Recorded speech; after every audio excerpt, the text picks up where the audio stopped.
بسم اللہ الرحمن الرحیم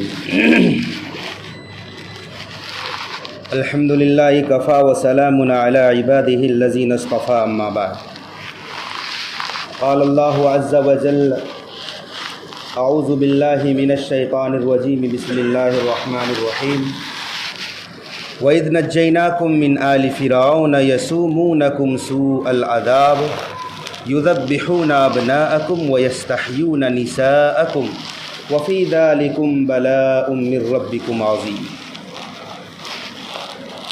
وقال في موضع آخر إنه لا يفلح الظالمون وقال رسول الله صلى الله عليه وسلم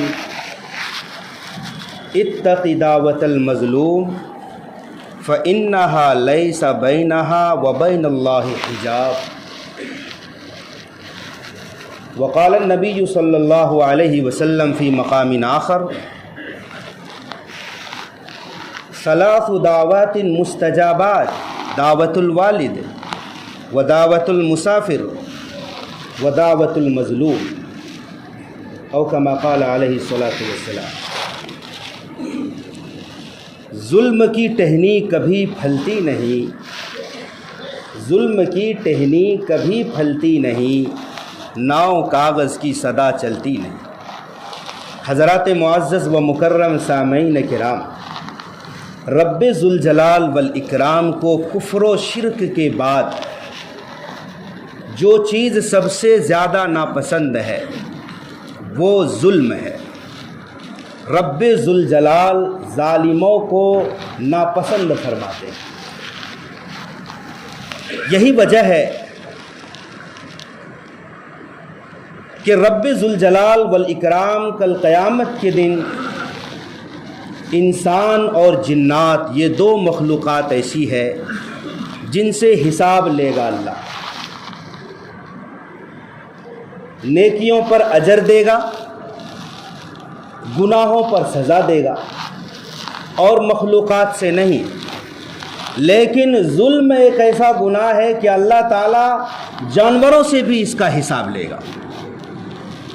چنانچہ صحیح حدیث میں آیا ہے کہ اگر دنیا میں سینگ والی بکری نے بے سینگ والی بکری کو مارا دنیا میں، تو اللہ تعالیٰ کل قیامت کے دن بے سینگ والی بکری کو بدلہ دلوائے گا، اور وہ اس طرح سے کہ جس کی سینگ نہیں تھی اللہ تعالیٰ قیامت کے دن اس جانور کو سینگ دیں گے اور کہا جائے گا کہ تم بھی بدلہ لے لو۔ یہ صرف بکری کہہ کر ایک مثال دی گئی ہے، بکری کے ضمن میں تمام جانور ہیں، ہر حیوانات ہیں، جس پر بھی ظلم ہوگا دنیا میں اللہ تعالیٰ کل قیامت کے دن بدلہ دلوائے گا۔ حضرات معزز سامعین کرام، ظلم ایک انسان خود اپنے نفس پر بھی کرتا ہے، گناہ کر کر کے اپنے آپ پر ظلم کر رہا ہے بندہ، ظالم ٹھہر رہا ہے خود اپنے نفس پر ظلم کر کے۔ اور ایک ظلم یہ ہے کہ اپنی ذات سے دوسروں کو تکلیف پہنچا رہا ہے۔ آپ کوئی بھی اخبار روزمرہ اٹھا کر دیکھیے، کوئی بھی پیپر ہاتھ میں لیجئے، ہر اخبار میں روزانہ کوئی نہ کوئی مقدمہ، کوئی نہ کوئی نیوز، کوئی نہ کوئی واقعہ آپ کو اس بات کی طرف اشارہ کرے گا کہ فلاں نے فلاں پر ظلم کیا، بھائی نے بھائی کو مارا، بھائی نے بھائی کو قتل کر دیا، اس کی جائیداد کو ہڑپ لیا۔ آج ظلم کا بازار گرم ہے، گھروں میں ظلم ہے، بازاروں میں ظلم ہے، مارکیٹ میں ظلم ہے، عدالتوں میں ظلم ہے، سرکاری محکموں میں ظلم ہے، ایوانات میں ظلم ہے، ہر جگہ ظلم ہی ظلم ہے۔ ساس بہو کا مسئلہ ہے، بیٹی داماد کا مسئلہ ہے، بھائی بھائی کا مسئلہ ہے، بھائی بہن کا مسئلہ ہے، باپ بیٹے کا مسئلہ ہے، عزیزوں رشتہ داروں کا مسئلہ ہے، کہیں نہ کہیں تو ظلم ہے۔ ظلم چھوٹا ہو یا بڑا ہو، ظلم تو ظلم ہی ہے، اور ظلم تاریکی ہے۔ پیارے آقا حضرت محمد مصطفیٰ صلی اللہ علیہ وسلم ارشاد فرماتے ہیں اتق دعوت المظلوم، مظلوم کی بد دعا سے بچو، مظلوم کی بد دعا سے بچو۔ مظلوم کون ہے؟ جس پر ہم ظلم کر رہے ہیں، چاہے ہم نے کسی کو گالی دی، جس کو ہم گالی دے رہے ہیں وہ مظلوم ہے۔ ہم نے کسی کو تھپڑ مار دیا، ہم نے کسی کی ناجائز زمین پر قبضہ کر لیا ظلماً، کسی کی غیبت کر لی، کسی کو ستا دیا، یہ سب ظلم کے زمرے میں ہیں۔ اگر اس نے آہ کر لی، اگر ظلم سہتے سہتے اس نے بد دعا دے دی، اس کا حشر جانتے ہو، اتقی دعوت المظلوم، مظلوم کی بد دعا اور آہوں سے بچو۔ فَإِنَّهَا لَيْسَ بَيْنَهَا وَبَيْنَ اللَّهِ حِجَاب، مظلوم کی بد دعا اور اللہ رب ذوالجلال کے درمیان کوئی پردہ نہیں ہے۔ مظلوم کی بد دعا ڈائریکٹ قبول ہوتی ہے، کوئی پردہ، کوئی آڑ ہی نہیں ہے۔ اور ایک حدیث کا مفہوم اس طرح ہے کہ مظلوم کی بد دعا سے بچو، کیونکہ مظلوم جب کوئی بد دعا کرتا ہے اللہ تعالیٰ اس کو بادلوں سے اوپر اٹھا لیتے ہیں اور فرماتے ہیں میری عزت اور جلال کی قسم میں تمہاری ضرور مدد کروں گا، اگرچہ کچھ مصلحت کی وجہ سے کچھ دیر ہی صحیح۔ ہر گناہ کا بدلہ اللہ چاہے قیامت تک کے لیے مؤخر کر دیتا ہے۔ ظلم ایک ایسا عظیم گناہ ہے کہ بسا اوقات اس دنیا میں ہی اس کا انجام مل جاتا ہے اور اس کو سزا مل جاتی ہے۔ عام طور پہ ظالم کا ہمیشہ انجام برا ہوتا ہے۔ آپ تاریخ انسانی کا مطالعہ کریں، کتنے ظالم جابر نامور بادشاہ گزرے، حکمران گزرے، جس کا انجام اللہ تبارک و تعالی نے اس دنیا میں ہی لوگوں کے لیے نشان عبرت بنا دیا ہے۔ عالم انسانی کا سب سے پہلا ظالم قابیل، آدم علیہ السلام کا بیٹا قابیل، یہ پہلا شخص ہے جو سب سے پہلا ظالم ٹھہرا ہے۔ اس ظالم نے اپنے نیک پارسا متقی بھائی حابیل کو قتل کیا ہے۔ اس کا انجام کیا ہوا؟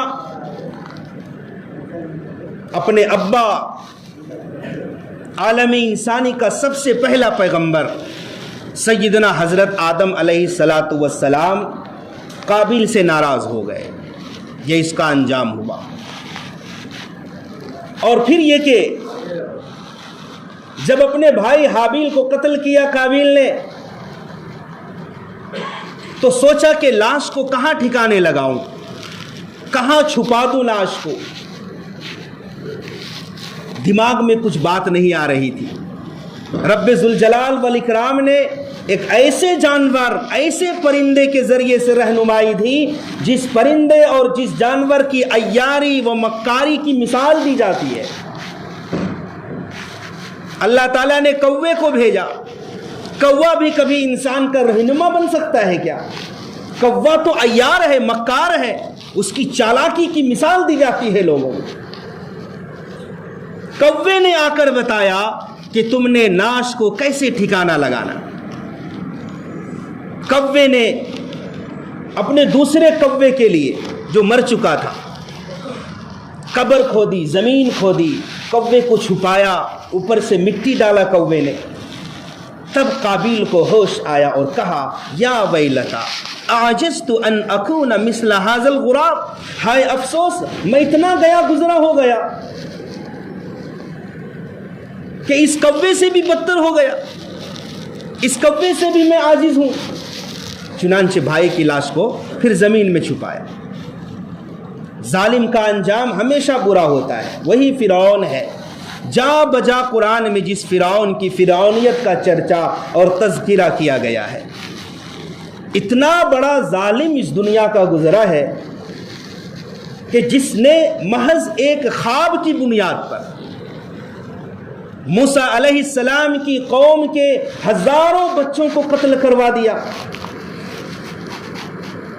ہزاروں بچوں کو.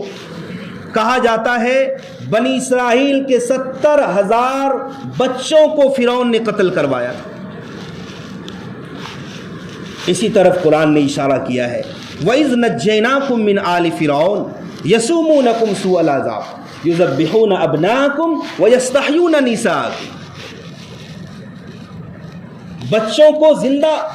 بچوں کو قتل کروا دیا کرتا تھا فرعون، اور بچیوں کو، لڑکیوں کو زندہ رکھنے کا حکم دیتا. فرعون کہتا تھا ہمارے پاس شاندار حکومت ہے، کرسی ہے، عہدہ ہے، ہمارے نیچے نہریں جاری ہے، ہمارے لیے مصر کا شاندار ملک ہے، ہمیں کس چیز کی پرواہ ہے. اور اسی غرور میں، تکبر میں فرعون اپنے آپ کو رب الاعلیٰ کہتا تھا کہ میں تمہارا سب سے بڑا رب. لیکن جب ظلم اپنے انتہا کو پہنچ جاتا ہے، تکبر، گھمنڈ عروج پر جب پہنچ جاتے ہیں، تو رب ذوالجلال اپنا فیصلہ نازل فرماتے ہیں. وہی فرعون جو کہتا تھا کہ میری حکومت میں اتنی نہریں چلتی ہے، ندیاں ہیں، دریا ہے، باغ و بہار ہے، اللہ تعالیٰ نے چاہا تو فرعون کو اسی کی حکومت کے اندر رہتے ہوئے ایک دریا کے اندر فرعون کو غرق کر دیا. اور اللہ تعالیٰ نے احسان جتلایا ہے بنی اسرائیل کے اوپر. وَإِذْ فَرَقْنَا بِكُمُ الْبَحْرَ. وہ وقت بھی یاد کر لیا کرو، وہ وقت بھی یاد کرنے کے قابل ہے جب کہ ہم نے تمہارے لیے دریا کو چیر دیا تھا. کیا مطلب؟ دریا کو پھاڑ کر بیچ میں تمہارے لیے ہم نے راستے بنا دیے. 12 قبیلے بنی اسرائیل کے 12 راستے بن گئے. وَأَنْجَيْنَاكُمْ. اور ہم نے بیچوں بیچ تم کو پار کر دیا تھا، ہم نے تمہیں نجات دیتی تھی. وَأَغْرَقْنَا آلَ فِرْعَوْنَ وَأَنْتُمْ تَنْظُرُونَ. تمہاری نگاہوں کے سامنے ہم نے فرعونیوں کو ڈبو دیا، دریا میں غرق کر دیا. ظالم اپنے انجام کو بہت جلد پہنچ جاتا ہے. سوچا بھی نہیں ہوگا فرعون نے، جو دریا ہماری حکومت کے اندر ہے، روا دوا ہے، وہی دریا مقبرہ کی شکل اختیار کرے گا، وہی دریا اسے ڈبو دے گا. لیکن اللہ جیسا چاہے ویسا کر سکتا ہے. فرعون ہی کا ایک وزیر تھا قارون، یہ بھی بڑا سرکش تھا، نہایت نچڑ قسم کا ظالم آدمی تھا، لوگوں سے خون چوستا تھا، پیسے پہ پیسے اکٹھا کرتا تھا. اسی وجہ سے اتنا بڑا دولت مند بن گیا تھا کہ اس کے خزانے میں سونے، چاندی، زیورات اور موتیاں اور دیگر قسم کی اچھی چیزیں اور زیورات اس کے خزانوں میں بھرے پڑے رہتے. یہاں تک کہ اس کے خزانے کی چابیاں مضبوط جسم والے پہلوانوں کی ایک جماعت مل کر بمشکل اٹھا کر چلتی. کتنا بڑا خزانہ ہوگا، کتنا بڑا دولت مند ہوگا. اپنے آپ کو متکبر سمجھتا تھا، بڑا آدمی سمجھتا تھا، گھمنڈ میں آیا. موسیٰ علیہ السلام نے سمجھایا، تبلیغ کی، لیکن قارون نے نہیں مانا. موسیٰ علیہ السلام پر بھی ظلم کیا، تہمت لگائی. بالآخر اللہ نے اس ظالم کو پکڑا.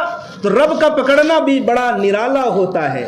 قارون کو زندہ، کیسا؟ زندہ، مرا ہوا نہیں، زندہ زمین کے اندر دھسایا قارون. اور نہ صرف یہ کہ قارون کو، بلکہ اس کے محلات اور اس کے خزانوں سمیت قارون کو زندہ زمین میں دھسا دیا. قارون زمین کے اندر دھستا جا رہا تھا، ہاتھ اوپر کیا ہوا، معافی بھی مانگ رہا تھا. لیکن رب کا جب فیصلہ آ جاتا ہے تو پھر فیصلہ رب تبارک و تعالی بدلتا نہیں. یہ اللہ کی سنت ہے، اللہ کی عادت ہے. فرعون بھی غرق ہو رہا تھا تو ڈوبتے ڈوبتے فرعون نے بھی کہا تھا کہ ہم موسیٰ اور ہارون کے رب پر ایمان لاتے ہیں. لیکن چونکہ عذاب کے فرشتے کو فرعون دیکھ چکا تھا، جب عالم آخرت کے احوال ظاہر ہو جاتے ہیں پھر اللہ تبارک و تعالی توبہ بھی قبول نہیں کرتے. میرے دوستو بزرگوں، اس امت کے اندر حجاج ابن یوسف کا آپ نے نام سنا ہوگا۔ حجاج بن یوسف بڑی صلاحیت کے مالک تھے، حافظ قرآن۔ حجاج بن یوسف حافظ قرآن تھے، سپہ سالار تھے، جنگی مہارت رکھتے تھے، جہاد میں جاتے تھے، ہر طرف حجاج بن یوسف کا جلوہ رہتا تھا۔ پڑھے لکھے آدمی، ذہین تھے، نمازی تھے، ساری خوبیاں تھی حجاج بن یوسف۔ یہ محمد بن قاسم کا نام آپ نے سنا، جنہوں نے سندھ کو فتح کیا تھا۔ اس وقت جب متحدہ ہندوستان ہوا کرتا تھا، سندھ چھوٹا سا نہیں تھا، یوں سمجھو کہ آدھا ہندوستان اور آدھا سندھ کہلایا جاتا تھا۔ فاتح سندھ محمد ابن قاسم حجاج بن یوسف کا بھتیجا ہے۔ تو حجاج بن یوسف کے اندر بہت ساری خوبیاں تھیں، لیکن ایک خامی ایسی تھی جس خامی نے ساری خوبیوں پر پانی پھیر دیا۔ قرآن کریم پر جو اعراب لگے ہوئے ہیں، زبر زیر پیش نقطے لگے ہوئے ہیں، حجاج بن یوسف نے باضابطہ طور پر قرآن پر زبر زیر پیش اور نقطے لگوائے ہیں، حالانکہ اس سے پہلے آغاز ہو چکا تھا۔ سیدنا علی مرتضیٰ رضی اللہ عنہ کا ایک شاگرد ہے ابو الاسود، انہوں نے شروعات کی تھی۔ پہلے قرآن پر زبر زیر پیش نہیں ہوا کرتے تھے، اور اہل عرب کو اس کی ضرورت بھی نہیں تھی۔ وہ لوگ تو مادری زبان تھی ان کی، وہ لوگ تو اہل لغت تھے، فصاحت و بلاغت والے تھے، وہ لوگ عربی ان کے رگ و ریشے میں پیوست تھی، تو ان کو تو ضرورت نہیں تھی کہ قرآن کے عبارات پر زبر زیر پیش یا نقطے، وہ ایسے ہی پڑھ لیا کرتے تھے، ماہر تھے وہ لوگ۔ لیکن اہل علم نے سمجھا کہ قرآن تو صرف اہل عرب کے لیے نہیں آیا، قرآن تو عجم کے لیے بھی آیا ہے۔ یہ قرآن ہندوستان پہنچے گا، افریقہ پہنچے گا، امریکہ پہنچے گا، دنیا کے کونے کونے میں پہنچے گا۔ ہر ایک تو اہل لغت نہیں ہے، وہ قرآن کیسے پڑھ سکے؟ شروعات ہو چکی تھی، لیکن حجاج بن یوسف نے باضابطہ طور پر ایک ٹیم تیار کی اور قرآن پر اعراب لگائے، زبر زیر پیش اور نقطے۔ کتنا بڑا کام کیا ہے، لیکن میں بتا رہا ہوں نا، ایک خامی ایسی تھی کہ ساری خوبیوں پر پانی پھیر دیا۔ وہ خامی کیا تھی؟ حجاج ظالم شخص تھا، اس کی تلوار بڑے بڑے اولیاء علماء کے خون سے رنگین تھی، صحابہ کی اولادوں کو قتل کیا ہے۔ کہا جاتا ہے کہ حجاج بن یوسف نے 1,20,000 لوگوں کو قتل کیا ہے۔ کتنا بڑا ظالم ہے حجاج بن یوسف۔ جب یہ کوفہ گئے گورنر بن کر، کوفہ والوں نے کہا کہ حجاج، تمہارے ظلم کے چرچے ہیں دنیا میں، کوفہ میں آ کر تم شرارت مت کرنا، یہاں ظلم مت کرنا، کیونکہ یہاں عراق کے اندر ایک جماعت ایسی ہے جو مستجاب الدعوات ہے، تم ہو سکتا ہے ان لوگوں کی دعاؤں سے بد دعاؤں سے ہلاک ہو جاؤ۔ حجاج بن یوسف سہم گئے، اگر مستجاب الدعوات کی ایک جماعت ہے یہاں تب تو خطرہ ہے۔ حجاج بن یوسف شرارتی آدمی تھا۔ ایک بار حجاج بن یوسف نے دعوت کی، بڑی عظیم الشان دعوت، اور لوگوں سے پہلے ہی فہرست تیار کرا لیے تھے کہ کون کون مستجاب الدعوات ہے، بڑے بڑے پیر اور بڑے بڑے اولیاء کون کون ہیں، ایک لسٹ تیار کر لی تھی، ان لوگوں کو دعوت دی۔ اس میں سارے مستجاب الدعوات علماء بھی آ گئے تھے، صرف ایک عالم مشہور تابعی حضرت سعید ابن جبیر رضی اللہ تعالیٰ عنہ یہ حاضر نہیں تھے۔ جب دعوت مکمل ہو گئی، کھانا کھا کر فارغ ہو چکے، تو حجاج بن یوسف نے کہا ان علماء سے، اب آپ حضرات تشریف لے جائیں بڑے اطمینان سے، اب ہمیں آپ کی بد دعا سے کوئی ڈر نہیں۔ علماء بڑے حیران ہوئے، آخر کیا بات ہو گئی؟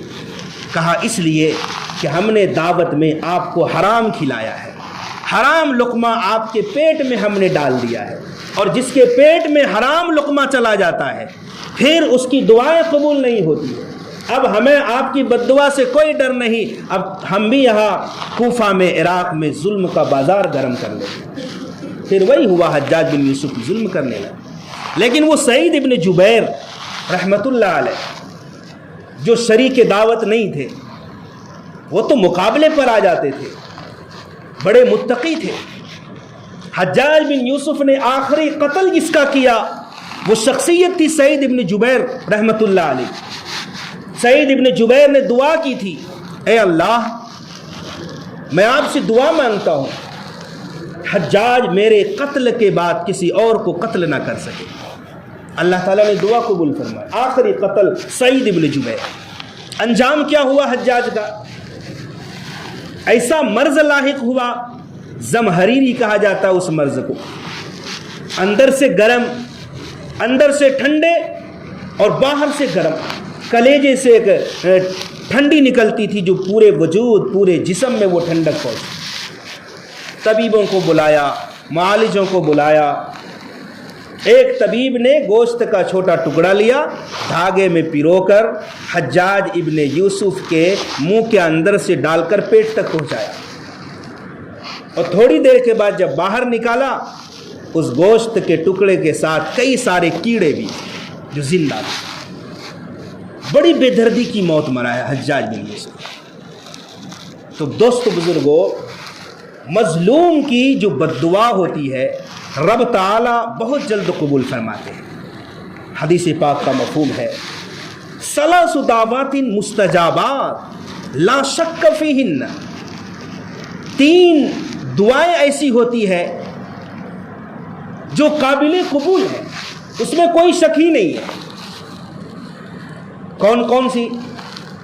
دعوت الوالد، باپ اپنی اولاد کے حق میں جو دعا کرتا ہے اس کی قبولیت میں کوئی شک نہیں۔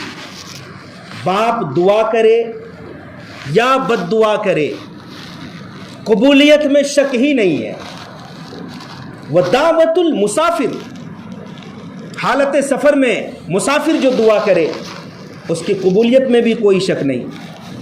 ودعوت المظلوم، ظلم سہنے والا مظلوم شخص جب دعا کرتا ہے تو اللہ تبارک و تعالیٰ اس کی دعا قبول فرماتا ہے، اور اس کی دعا کی قبولیت میں کوئی شک نہیں۔ سعد بن ابی وقاص رضی اللہ تعالیٰ عنہ کا نام آپ نے سنا ہوگا، جلیل القدر صحابی ہیں۔ یہ ایسے صحابی ہیں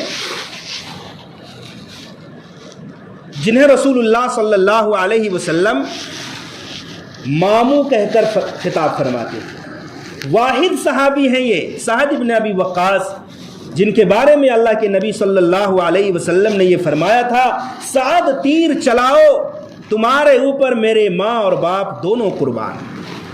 کسی کے بارے میں یہ نہیں کہا کہ میرے ماں باپ قربان، مگر سعد کے بارے میں فرمایا تیر چلاؤ میرے ماں باپ قربان ہوتے ہیں۔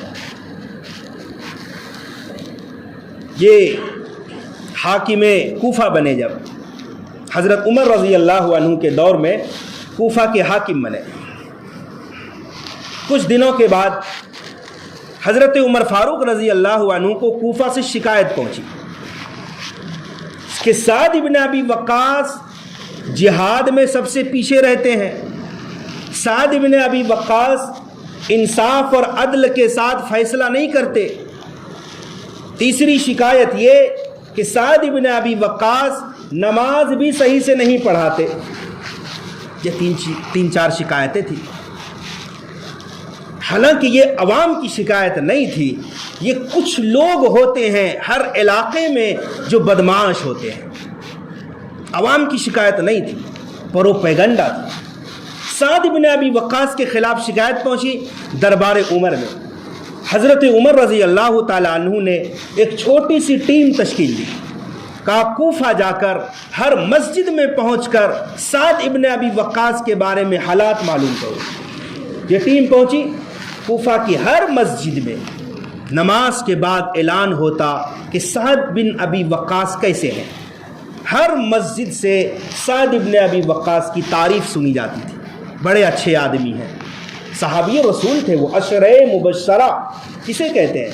10 ایسے صحابہ اللہ کے نبی نے زندگی ہی میں جن کو جنت کی خوشخبری اور بشارت سنا دی، ان میں سے ایک ہے سعد بن ابی وقاص۔